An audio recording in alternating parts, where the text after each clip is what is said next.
I stood in my empty kitchen on Thanksgiving morning, surrounded by a silence that felt heavier than any noise ever could. The turkey I had woken up early to prepare sat untouched on the counter, seasoned and ready, as if waiting for guests who were never coming.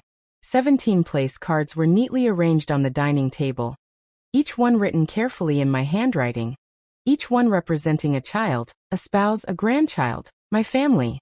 The chairs were pulled out, the good dishes were set, the candles stood unlit, and the smell of rosemary and butter filled the room with a hope that was already fading. For 10 years I had hosted Thanksgiving alone, telling myself that next year would be different. Every year, I believed the excuses. Work schedules. Travel costs. The kids were busy. Maybe next time, Mom. I had learned to smile at those words, to say I understood, even when understanding felt like swallowing glass. That morning, as the clock ticked closer to noon, something inside me finally cracked. Not loudly, not dramatically, but quietly, the way something breaks when it has been held together for far too long. I looked around the kitchen where I had cooked countless meals, packed school lunches, baked birthday cakes, and soothed scraped knees, and I realized that I had become invisible in the very life I had built. I wasn't angry. Anger had burned out years ago. What remained was clarity. I thought back to the woman I had been decades earlier, the mother who rushed from room to room, whose worth seemed measured by how much she could give without asking for anything in return. I had believed love meant sacrifice, that being needed was the same as being valued. Over time, that belief had hollowed me out. I had rearranged my life around phone calls that rarely came, invitations that were never extended, and holidays that passed with polite messages instead of warm embraces. As I stood there, apron still tied around my waist, I understood something painful but freeing. My children hadn't forgotten me by accident. They had simply grown accustomed to my absence because I made it easy. I had taught them that I would always be there, waiting, forgiving, understanding, no matter how little I received in return. The realization didn't make me cry. It steadied me. I removed the turkey from the oven, not with resentment, but with resolve. I sat down at the table alone and folded my napkin carefully, just as I would have if the house were full. For the first time, I didn't feel like a victim of circumstances. I felt like a woman standing at a crossroads. That morning wasn't just another lonely holiday, it was a reckoning. I thought of all the moments I had postponed my own happiness, telling myself there would be time later. Later had arrived and it was empty. I finally allowed myself to ask the question I had avoided for years. What would my life look like if I stopped waiting to be chosen? The answer was terrifying and exhilarating all at once. I realized that my loneliness wasn't proof that I was unlovable. It was evidence that I had been giving love to people who no longer knew how to give it back. As the daylight shifted through the kitchen window, I made a quiet decision, not out of bitterness, but out of self-respect. This Thanksgiving would be the last one I spent pretending everything was fine. I didn't know exactly what would come next, but for the first time in years, the future didn't feel like something that happened to me. It felt like something I could finally shape. And that realization, born in an empty kitchen on a holiday meant for togetherness, marked the beginning of a life I had long denied myself. The days that followed that Thanksgiving morning passed more slowly than I expected, not because I was overwhelmed with sadness, but because I was finally paying attention to my own life. Without the distraction of waiting for calls that never came or messages that said, maybe next time. My days felt strangely open, like a room that had been cleared of clutter. At first, that openness frightened me. I wasn't used to thinking about what I wanted without filtering it through the needs or expectations of my children. For decades, my decisions had revolved around being available, being useful, being the quiet foundation that everyone else stood on without noticing. Now, with that role suddenly stripped away, I felt both exposed and oddly free. I found myself revisiting memories I had long buried. School recitals I attended alone because my husband was working late. Birthdays I celebrated by myself after everyone had gone to bed. Phone calls I made just to hear my children's voices even when they sounded distracted or rushed. I had always told myself these were small sacrifices, the price of love. But seen through this new lens, they felt like patterns, not exceptions. Patterns of presence met with absence, of giving met with silence. I began to understand how easily devotion can turn into erasure when it's never reciprocated. One afternoon, I opened an old photo album and sat on the living room floor, flipping through images of smiling faces frozen in time. There were pictures of my children at every stage of life: first steps, graduation days, weddings where I stood proudly to the side while others took center stage. I remembered how I had told myself it was enough just to be there, enough just to support from the edges. But as I studied those photos now, I saw how often I had been cropped out of the frame, literally and emotionally. The realization stung, not because I wanted to be admired, but because I wanted to be acknowledged. That desire no longer felt selfish, it felt human. In the quiet of my home, I began to question the story I had told myself for years. That good mothers don't ask for more. That love should be unconditional even when it becomes one-sided. I wondered who had taught me that lesson, and why I had accepted it so completely. Slowly, I started making small changes, not dramatic declarations, just deliberate choices. I stopped initiating every conversation. I didn't send reminder texts. I let days pass without checking my phone. And when no messages arrived, I didn't rush to fill the silence. That restraint was harder than any confrontation could have been. It forced me to sit with the truth instead of cushioning it.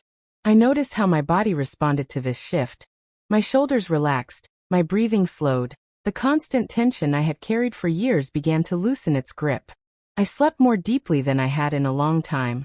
Not because I was exhausted, but because I wasn't bracing myself for disappointment anymore. When my children eventually did call, the conversations felt different.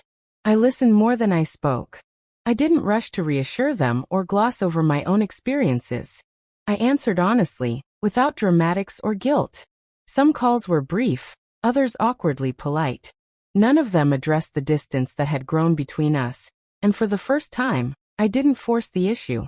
I realized that naming a problem doesn't guarantee it will be heard, and chasing understanding only drains the person doing the chasing. Instead, I focused on rebuilding a relationship with myself. I took walks in the neighborhood I had lived in for decades but rarely enjoyed.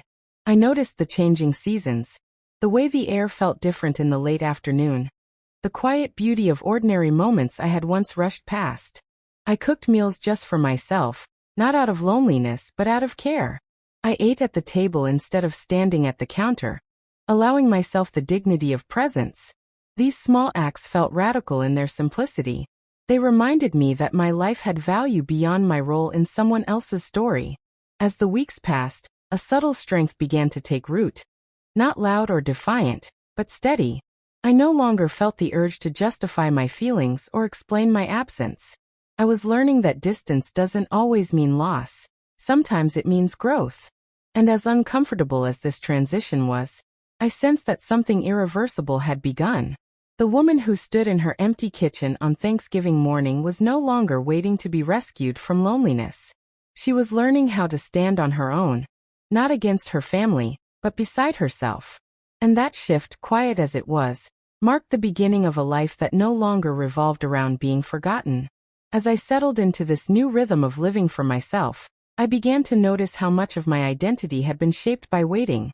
Waiting for approval, for appreciation, for acknowledgement that rarely came. That realization didn't arrive all at once. It crept in during ordinary moments, like when I rearranged the living room furniture simply because I wanted a change, or when I chose not to attend an event I didn't feel emotionally ready for. These small decisions felt monumental because they were made without consulting anyone else's expectations. I had spent so long orienting my life around being needed that choosing myself felt unfamiliar, almost disorienting. There were moments when guilt rose up uninvited, whispering that I was being selfish, that I was abandoning the very people I had devoted my life to. But I learned to sit with that guilt instead of obeying it. I asked myself where it came from, and more often than not, the answer was habit, not truth. The absence of constant communication from my children began to feel less like rejection, and more like information. It told me where I stood without requiring interpretation. I realized how often I had filled silence with hope, rewriting reality to make it more bearable. Now, I let silence speak for itself. It was uncomfortable, but it was honest. During this time, I also began reflecting on the quiet ways my children had learned to relate to me.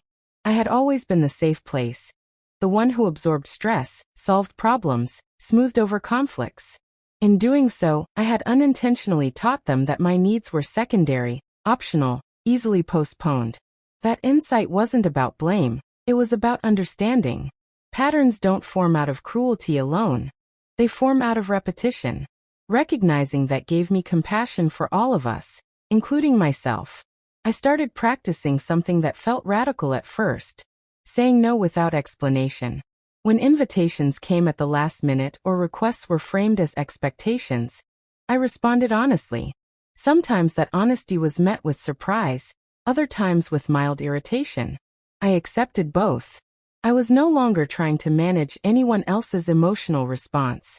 Instead, I focused on staying aligned with myself. This alignment brought a sense of internal steadiness I had never known. I found joy in unexpected places. Afternoons spent reading without interruption. Quiet mornings with coffee and sunlight streaming through the window. Conversations with neighbors who knew nothing about my family dynamics but saw me simply as a person. These moments reminded me that my life wasn't on pause. It had just been waiting for my attention. I also noticed how differently I spoke to myself. The inner voice that once scolded me for wanting more began to soften.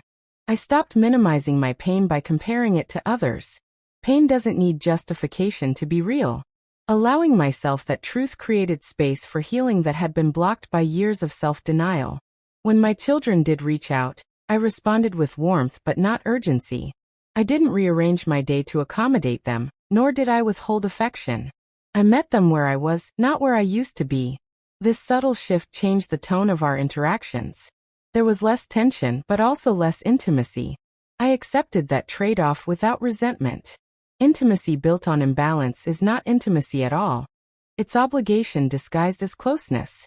I understood now that relationships evolve, especially when one person stops playing a familiar role. Not everyone adapts at the same pace, and that's okay. I wasn't seeking to punish anyone or make a point. I was simply choosing honesty over habit. Over time, this choice began to reshape how I moved through the world. I trusted my instincts again. I allowed myself to take up space in conversations without apologizing.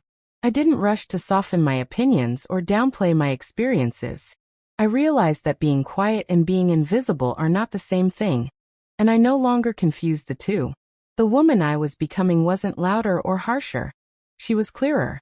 And clarity, I learned, is deeply unsettling to those who benefit from confusion. Still, I didn't let that deter me. I had spent too many years dimming myself to make others comfortable. Now comfort mattered less than truth. As I looked back on the life I had lived, I felt a strange mix of grief and gratitude. Grief for the years I had given away without question, and gratitude for the awareness that allowed me to reclaim what remained. That awareness didn't erase the past, but it changed my relationship to it. I was no longer defined by what I had lost or who had overlooked me. I was defined by the choice I was making now. To live with intention, dignity, and a quiet courage that didn't need to be validated to be real. And with that choice, I stepped further into a life that felt less like waiting and more like belonging, not to others but to myself. As the weeks passed, I noticed something unexpected happening within me. A steadiness that didn't depend on anyone else's presence or approval. It wasn't happiness in the traditional sense, not the loud kind filled with celebrations or milestones, but a quieter form of contentment rooted in self-trust. I began to understand how much emotional labor I had carried for years, often without realizing it. I had been the invisible glue holding family traditions together. The one who remembered birthdays, coordinated holidays, and smoothed over conflicts before they had a chance to surface. When I stepped back from that role, nothing collapsed the way I had once feared. Instead, the world continued on, slightly rearranged, revealing how much of my exhaustion had been self-imposed. This realization was both liberating and painful. Liberating because it meant I was free, painful because it forced me to confront how easily my efforts had been taken for granted. I spent long afternoons reflecting on the stories I had told myself to survive. Stories about sacrifice being noble, about love requiring self-erasure, about endurance being the same as strength. Slowly, I began rewriting those narratives. Strength, I learned, could look like rest. Love could exist without constant giving. Endurance didn't have to mean tolerating neglect. These truths didn't come from books or advice. They emerged from lived experience, from sitting alone in my home and finally hearing my own thoughts without interruption. During this time, I started reconnecting with parts of myself I had long abandoned. I signed up for a local class simply because it interested me, not because it served anyone else. I revisited old hobbies that once brought me joy but had been sidelined by responsibility. These acts might have seemed insignificant from the outside, but to me, they were declarations. Each choice said, "I matter," without needing to announce it out loud. My relationship with my children continued to evolve in subtle ways. Conversations became shorter, but more honest. I no longer filled silences with reassurance or guilt-driven apologies. When they spoke, I listened without immediately preparing solutions. When they didn't, I resisted the urge to chase connection that wasn't being offered. This boundary wasn't built out of bitterness. It was built out of self-respect. I realized that constantly reaching out had kept me emotionally overextended, while stepping back allowed me to breathe. There were moments of loneliness, yes, but they were different from the loneliness I had known before. This loneliness was clean. It wasn't tangled with rejection or longing. It was simply the space left behind when old patterns dissolve. I learned to sit in that space without rushing to fill it. Over time, it became a place of reflection rather than discomfort. I also became more aware of how society conditions people, especially women, to equate worth with usefulness. I had internalized that message deeply, believing that being needed was the same as being loved. Letting go of that belief felt like shedding a heavy coat I had worn in every season, even when it no longer fit. I didn't stop caring for others. I stopped measuring my value by how much I gave. This distinction changed everything. I noticed how my posture shifted, how my voice grew steadier, how I no longer rushed through my thoughts to make room for someone else's. Even my home felt different. It reflected me now, not just a role I had played. When the holidays came around again, I approached them differently. I didn't wait for invitations or assume expectations. I made plans that honored my emotional capacity. If I felt like hosting, I did.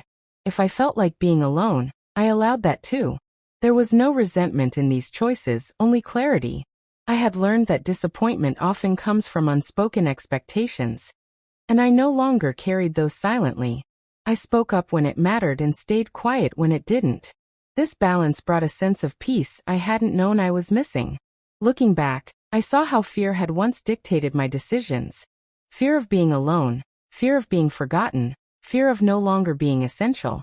But the truth I was discovering was that being essential to myself was the foundation for everything else. I didn't need to be at the center of anyone's world to have a meaningful life. I needed to be present in my own. And as I continued walking this path, I felt something gently settle into place. A confidence that didn't seek validation. A calm that wasn't easily shaken. I wasn't becoming someone new. I was returning to someone I had always been. Long before obligation and expectation blurred the edges of who I was meant to be. By the time spring arrived, I realized that healing doesn't announce itself with grand gestures. It shows up quietly, disguised as ordinary moments that no longer hurt the way they used to. I noticed it one morning while making coffee, standing by the window as sunlight spilled across the kitchen counter. The same counter where I had once stood on Thanksgiving morning feeling forgotten and invisible. This time, the memory didn't sting. It simply existed. Like an old photograph you can look at without flinching. That was when I understood that I was no longer defined by absence, but by presence, my own. I had stopped waiting for someone else to fill the spaces in my life, and started inhabiting them myself. This shift changed how I interacted with everyone around me. I was no longer performing the role of the endlessly patient mother, or the ever-available listener. Instead, I spoke honestly, even when my honesty was uncomfortable. I said no without layering it in excuses. I asked for clarity instead of assuming responsibility for everyone's emotions. Surprisingly, the world didn't fall apart because of it.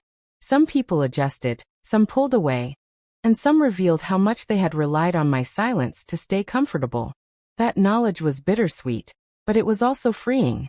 I had spent years believing that harmony required my self-sacrifice, but I was learning that true peace requires mutual respect. Around this time, my relationship with my children entered a new phase. Not warmer, not colder, just real.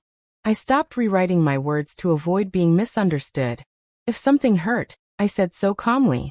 If I didn't have the energy to engage, I allowed myself that rest without guilt. What surprised me most was how this honesty reshaped our interactions. There were fewer conversations, but they carried more weight. Fewer visits, but more intention. I realized that closeness forced by obligation had never truly nourished us. What we were building now, slowly and imperfectly, had a chance to be authentic. Outside my family, my world expanded in quiet ways. I formed connections that weren't rooted in history or expectation, but in shared presence. Conversations where I wasn't known as someone's mother, or the reliable one, but simply as myself. These interactions reminded me that identity doesn't have to be inherited or assigned, it can be chosen. I found myself laughing more easily, not because everything was perfect, but because I no longer felt the need to carry emotional armor everywhere I went. I also began confronting the grief I had postponed for years. Not just grief for relationships that had changed, but grief for the version of myself that had been so willing to disappear in order to be loved. I mourned her gently without judgment. She had done the best she could with the understanding she had at the time. Letting go of that version wasn't betrayal, it was evolution. I honored her by refusing to repeat the same patterns. There were still moments of doubt, of course. Nights when old fears whispered that independence would lead to loneliness, that boundaries would harden hearts, that choosing myself would cost me connection. But those fears grew quieter as evidence stacked against them. I wasn't alone. I was selective. I wasn't cold. I was clear. I wasn't abandoning anyone. I was finally including myself. This clarity extended into how I viewed aging as well. For so long, I had internalized the idea that growing older meant shrinking. Less relevance, less adventure, less possibility. But as I stood in this new chapter of my life, I felt more expansive than I had in decades. My world wasn't closing, it was refining. I no longer chased experiences to prove my worth. I chose them because they resonated with who I was becoming. Even solitude began to feel different. It wasn't something to escape from, but something to step into with intention. In those quiet moments, I felt grounded rather than empty. I trusted myself in a way I never had before. And that trust became the foundation for everything else. I didn't know exactly what the future would look like, but for the first time, that uncertainty didn't scare me. It felt like open space rather than a void. I had learned that life doesn't end when roles change. It simply asks you to redefine yourself beyond them. And as I moved forward, I carried one truth with me like a steady heartbeat. I was no longer waiting to be chosen. I had already chosen myself, and that choice had changed everything. As summer unfolded, I found myself standing at a place I never imagined I would reach. Not triumphant, not bitter, but quietly at peace. The urgency that once drove my days had softened into something steadier, something rooted. I no longer woke up wondering who I needed to check on, or what silence I needed to interpret. Instead, my mornings began with intention. I chose how to spend my time without negotiating my worth. This shift revealed how deeply I had been conditioned to equate love with availability. For years, my calendar had been shaped by everyone else's needs. My emotions adjusted to keep others comfortable. Now, I was learning that availability without boundaries is not generosity. It's self-neglect disguised as kindness. This realization didn't come with anger toward my children or regret over the years I had given. It came with compassion, for the woman I had been and for the people who had learned to expect her endless presence. I began noticing how differently I moved through conversations. I listened fully, but I no longer disappeared inside other people's stories. I spoke with clarity, even when it meant pauses or disagreements. I allowed silence to exist without rushing to fill it. This new way of being unsettled some people. I could see it in their expressions, hear it in the slight hesitation before their responses. They weren't used to meeting me as an equal rather than a caretaker. I accepted that discomfort without absorbing it. Not everyone will applaud your growth, especially when it changes the dynamic they benefited from. At the same time, others surprised me. There were moments of genuine connection that emerged precisely because I wasn't overextending myself. When I showed up, I was fully present, not depleted or resentful.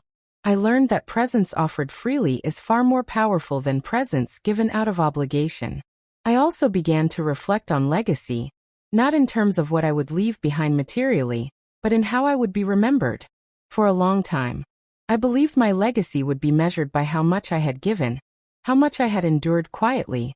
Now, I wanted something different. I wanted to be remembered as someone who lived with integrity, who modeled self-respect, who showed that love does not require self-erasure. This shift reshaped how I interacted with my children. I stopped cushioning hard truths. I spoke calmly about my boundaries, not as ultimatums, but as facts. I didn't ask for permission to live differently. I informed them. Some conversations were awkward.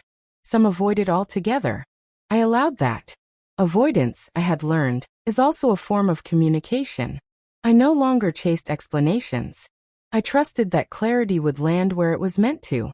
With this trust came a deeper sense of autonomy. I made plans without hesitation. I traveled when I wanted to, not to escape, but to experience. I engaged with the world on my own terms, discovering that curiosity doesn't fade with age. It deepens when fear loosens its grip. I noticed how my body responded to this freedom. I felt lighter, more grounded, less tense. The constant vigilance that had once lived in my shoulders and chest slowly released. I slept better. I laughed more easily. Even difficult days felt manageable because they were mine to navigate. I also learned to forgive, not in a dramatic, absolving way, but in a practical sense. Forgiveness, for me, meant releasing the need for things to have been different. It meant accepting the past as it was without allowing it to dictate my future. I didn't excuse neglect or minimize pain. I simply stopped letting it define me. This form of forgiveness was quiet, but it was powerful. It gave me back energy I didn't realize I had been spending on resentment and longing. As the season changed, I felt a growing sense of alignment between who I was inside and how I lived outwardly. There was no longer a split between my needs and my actions. I trusted myself to respond rather than react, to choose intentionally rather than habitually. I understood now that dignity isn't something granted by others. It's something you claim through consistency and self-honoring choices. The woman who once stood in her empty kitchen measuring her worth, by who showed up, had evolved into someone who measured her life by how fully she showed up for herself. That transformation wasn't loud or dramatic. It didn't require confrontation or revenge. It unfolded through presence, patience, and the courage to live honestly. And as I continued forward, I knew one thing with certainty. Whatever came next, I would meet it as myself, whole, grounded, and no longer waiting for permission to belong. By the time autumn returned, I realized that my life no longer revolved around reacting to what others did or didn't do. Instead, it moved according to an inner compass I had finally learned to trust. The seasons had come full circle, but I had changed in ways that couldn't be undone. I no longer marked time by holidays I hoped would bring us together, or by milestones I felt excluded from. I marked time by how grounded I felt in my own skin, by how naturally my days unfolded without the weight of expectation. There were moments when my children noticed the difference, even if they didn't name it directly. Their questions sounded different now, less assumptive, more cautious. They sensed, perhaps subconsciously, that I was no longer the same woman who would rearrange her life to accommodate silence. I didn't take satisfaction in that shift, but I didn't apologize for it either. Change doesn't require justification. It only requires consistency. I continued showing up with honesty and restraint, offering connection without surrendering myself in the process. Some relationships deepened. Others settled into a polite distance. I allowed both outcomes to exist without labeling either as failure. What mattered was that I was no longer negotiating my worth through proximity or approval. I also found myself thinking differently about loneliness. I had feared it for so long, treating it like a verdict on my life rather than a passing state. But loneliness, I learned, is not the absence of people, it's the absence of alignment. When I lived out of alignment with myself, even a full room could feel empty. Now, even in solitude, I felt accompanied by a sense of purpose and peace. I had cultivated a relationship with myself that didn't depend on constant affirmation. That relationship became my anchor. As the holidays approached again, memories of past Thanksgivings surfaced, not with the ache they once carried, but with a gentler awareness. I no longer needed to rewrite those memories to survive them. I could hold them honestly, acknowledging both the love I had given and the neglect I had endured. This honesty brought clarity. I decided to spend the upcoming holiday in a way that honored who I was now, not who I used to be. I made plans that felt nourishing rather than obligatory. There was no announcement, no declaration, just a quiet decision rooted in self-respect.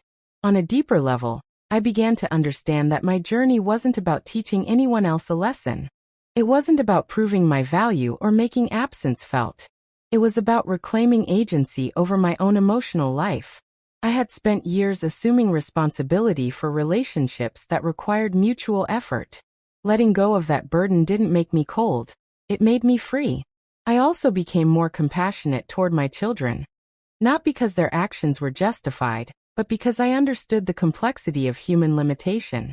People give what they are capable of, not always what is deserved. Accepting this truth allowed me to release unrealistic expectations without closing my heart. I could love them without losing myself.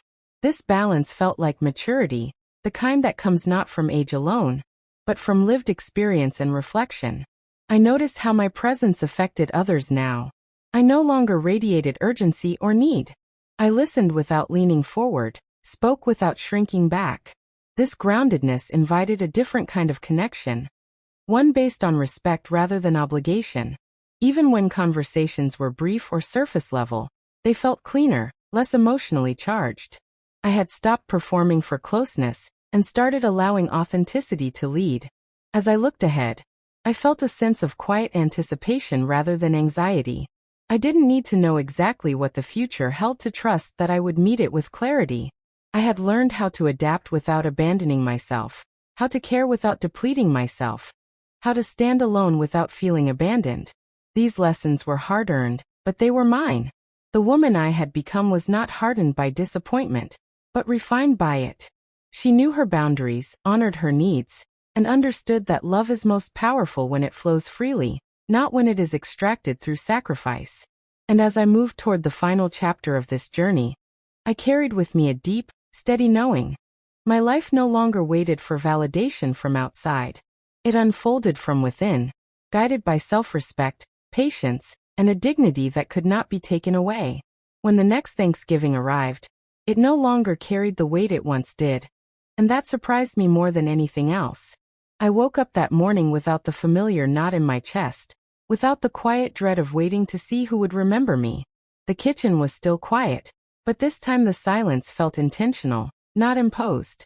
I moved through my morning slowly, deliberately, making coffee, opening the curtains, letting the soft autumn light fill the room. There was no long table set for people who might not come, no extra chairs waiting to be filled. Instead, there was a sense of calm I had never associated with this holiday before. I had chosen how this day would look, and that choice made all the difference. I spent part of the morning reflecting on the year that had passed, on how far I had come from the woman who once measured her worth by who showed up for her. That woman hadn't been weak. She had been hopeful, loving, and deeply committed. But hope without balance had cost her dearly. Now, standing in the same kitchen where my transformation had begun, I felt a quiet gratitude for the clarity that had followed the pain. I realized that my story wasn't one of abandonment, but of awakening. My children were still part of my life, though in a different way than I once imagined. Some relationships remained distant, others tentative, but none of them defined me anymore. I had learned to let people be where they were without anchoring my happiness to their capacity. That lesson alone had changed everything. Later that day, I took a walk through my neighborhood, watching leaves fall and children play, noticing how the world continued its rhythm regardless of my personal history. And instead of feeling small in that vastness, I felt connected to it. I understood now that belonging doesn't come from being constantly included. It comes from being grounded in who you are. I thought about legacy again, not as something written in wills or remembered through obligation, but but as something lived. If my children remembered me as someone who eventually chose herself, who modeled dignity and self-respect, that would be enough. If they didn't, that would also be okay. My life was no longer a message waiting to be received. It was a truth I lived daily. As evening approached, I prepared a simple meal for myself, not out of necessity, but out of care. I set the table for one, lit a candle, and sat down without distraction. There was no sadness in that moment, only presence. I had learned that being alone does not mean being lonely when you are at peace with yourself. I felt proud, not in a loud, boastful way, but in a quiet acknowledgement of resilience. I had faced the slow erosion of being taken for granted, the ache of waiting, the fear of letting go, and I had emerged not hardened, but whole. The journey hadn't required confrontation or dramatic ultimatums. It had required honesty, patience, and the courage to stop abandoning myself. As the night settled in, I realized that this chapter of my life was not an ending, but a foundation. Whatever came next, new experiences, deeper connections, unexpected joys, I would meet it from a place of self-trust. I no longer needed to prove my worth through sacrifice or silence. I knew it intrinsically, and that knowing was unshakable. If there was one truth I wished I had understood earlier, it was this. Love does not demand that you disappear to keep it alive. Real love expands when you honor yourself. As I turned off the lights and prepared for bed, I felt a deep sense of closure. Not because everything had been resolved, but because I was resolved. I had reclaimed my life, not from anyone else, but from the habits that once convinced me I needed permission to matter. And in that quiet, ordinary ending to an extraordinary inner journey, I knew with certainty that I was no longer waiting at the table for someone to choose me. I had already chosen myself, and that choice would carry me forward, steady and free, into whatever seasons remained.